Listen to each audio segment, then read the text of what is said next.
Welcome to GC Cars. My name is Eric and this here is the 2021 Chevrolet Trailblazer.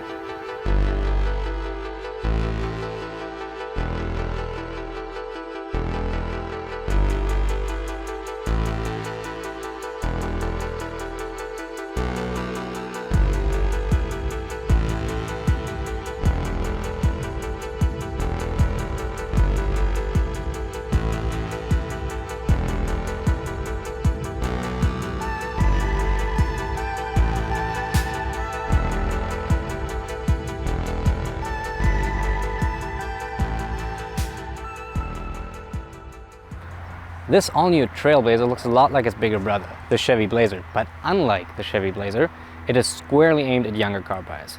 This doesn't only become evident if you look at the pricing, 24,000 Canadian or 19,000 US dollar if you opt for the absolute base model, but also if you look at the feature set.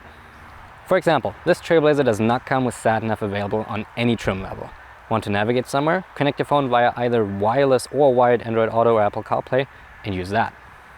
This shows that Chevy has put a lot of effort into researching the target demographic, but have they put just as much effort into creating a compelling package, or do some of the cost-cutting measures reduce the appeal of this SUV? We're going to find out, but let's start off with the exterior. Styling, of course, is always subjective, so everybody has their own opinion.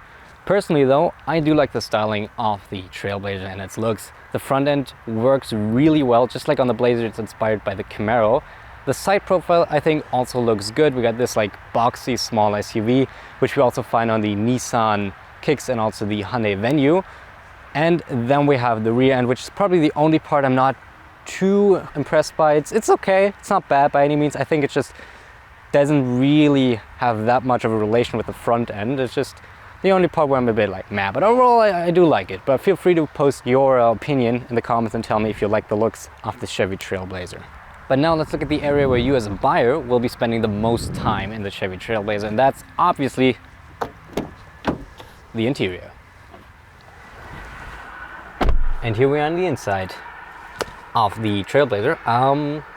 Not too much to say. Honestly, it's pretty good. I like it a lot. Of course, it's no luxury interior, but they managed to mix up the materials nicely, like we can see on the door. So first of all, we got like this bronze-ish metallic look, and then we have cloth on the doors, which is, you don't see that really often honestly, but it feels nice and it shouldn't be too expensive. Then of course we have plastics, but they are in spots where it doesn't really matter. So all the important spots are covered with like either soft plastic or cloth.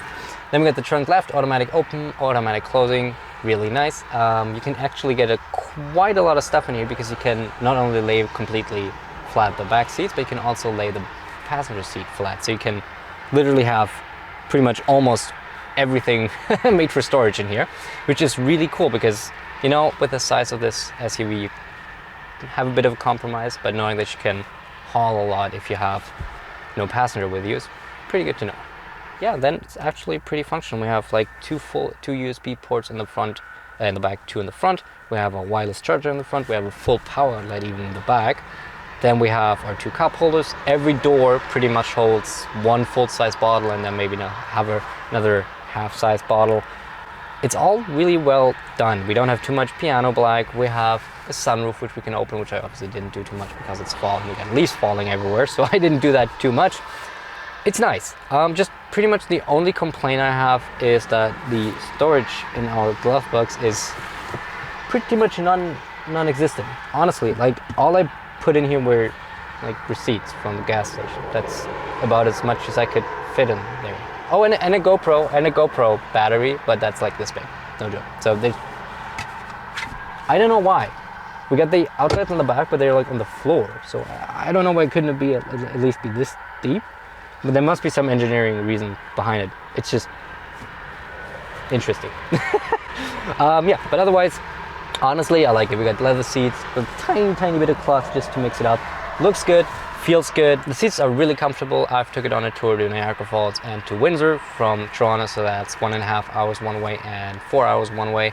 No complaints whatsoever. The driver's side seat is electronically adjustable, so that is also really nice. You know what? To start it off, let's give the Trailblazer the chance to speak. we're just gonna do a quick launch so we can get through this boardings real quick. Just to do that, let's just go into sport mode because we have one all-wheel drive. And yeah, there's not much more to do. Let's first of all disengage the start and stop. Don't worry, it's warmed up. Magic of editing. So we're just gonna brake torque it a little bit. It's on a downhill, to be fair, so it'll be a bit more impressive than it would be on flat ground, but it's okay. So we're up to 2,000.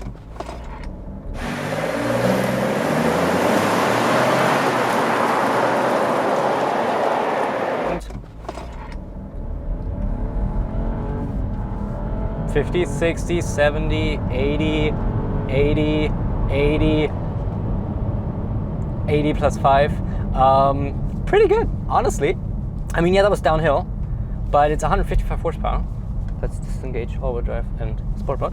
But it's pretty, it's decent. It's decent. Car and driver tested is like 9.5 seconds, 0 to 60. So it's not really fast. Some people complain about the power, some people don't. Honestly, it's fine. And it's not made to be sporty. I never touched this. This was like the second time I touched the sport mode at all. Sorry, I forgot that one.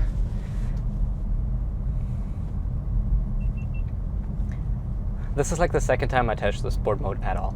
This car isn't meant to be sporty. It's fine. Like the engine is up, down low, more than plenty. Like I don't know what the people who say it's too weak, what they're normally driving, but they're probably used to Lambos and AMGs, but this is more than fine. Maybe it's just me being from Europe and being used to different numbers than 155 horsepower. But it's totally fine.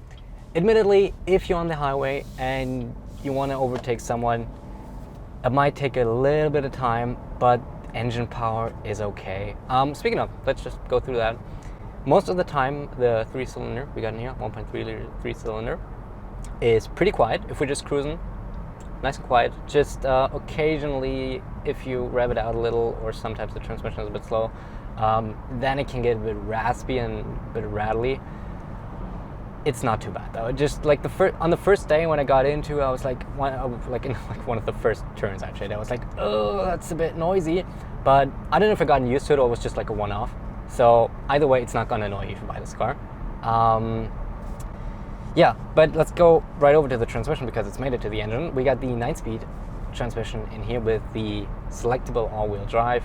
So it sends a bit of torque to the rears when needed, and honestly I haven't really needed to use it at all. I mean, there's no snow, just occasionally, just during the photo shoot day we had to drive into some locations every now and then which were a little bit like on an incline or so and was gravelsome, so that's when you take the all-wheel drive just in case. Probably would have been fine front-wheel drive, but it's nice to have it and to have the option. And yeah, the transmission itself is pretty good. Quiet shifts, non-violent at all, so you don't really feel most of the shifts. Just occasionally I noticed that the transmission is a bit slow. Sometimes it doesn't give you the gear you want. Like it upshifts when you don't want it to upshift, or you downshift when you don't want it to downshift. And it can be a little slow sometimes, where you're just kind of waiting for it to do it. Especially if you're cruising on the highway and you want to accelerate and just give it, you don't floor it, just give it a little. It's just like sometimes it takes a bit. But just like the engine, really minor complaints on my end. It's not bad. It's good. It's not perfect though, but that's fine. That's like, there's no gold standard really. So I'm happy with that. And now that we talked about the transmission, let's just quickly talk about the damping of this Trailblazer. It's a bit softer than I expected because most cars, right now on the market are really stiff just to give the sensation of sportiness. It's just not really needed, but most cars are really stiff these days. The Trailblazer is a little softer than I expected. It's still not like it's not like a 70s Cadillac, obviously. Big bumps get absorbed really well. I had no issue whatsoever with the dampening. I was very happy with it as well. Oh, and while we were talking about sportiness, just briefly mention the steering. Like I said, this car isn't meant to be sporty, and neither is the steering. The steering is dead, like absolutely dead. I was driving over streetcar tracks in Toronto, and I could not feel the tracks. I was literally, sometimes it moved the wheels, so the steering wheel adjusted, but you couldn't feel anything. So the steering is absolutely dead, but that makes it easy to drive and comfortable for most people. So that's fine. It's all like, not every car needs to be sporty, not at all. Just that's a mistake that many people kind of make, like, especially, sorry, other auto journalists. I know I'm small, but way too many of you focus on sportiness. Relax. It's a commuter car, okay? Well, a lifestyle car, whatever you're reviewing. It's not always a sports car. And the car itself was really quiet actually in here. I was very surprised how quiet it is. There's some road noise coming through, but in itself, the car is pretty well isolated from the outside, I feel like. So that was surprising to me. The sound system we got is the Bose system. Well, it's labeled as a Bose at least, and it's decent. Sometimes it lacks a bit of clarity, but most of the music is really enjoyable on it. And for the price you pay for this car, honestly, it's totally fine. I'm happy with it. I listened to radio, I listened to Spotify.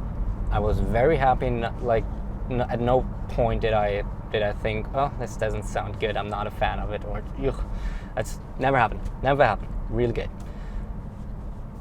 And yeah, there's not that much more to say, just to sum it up. So, engine isn't super fast, but it's fast enough. The interior is really nice. Like I said, the seats are super comfortable. We got even adjustable lumbar on the driver's seat, so it's super comfortable over a long period of time. It looks, in my opinion, pretty good. And the price with $37,000 Canadian, this one, just like it is spec'd, is okay.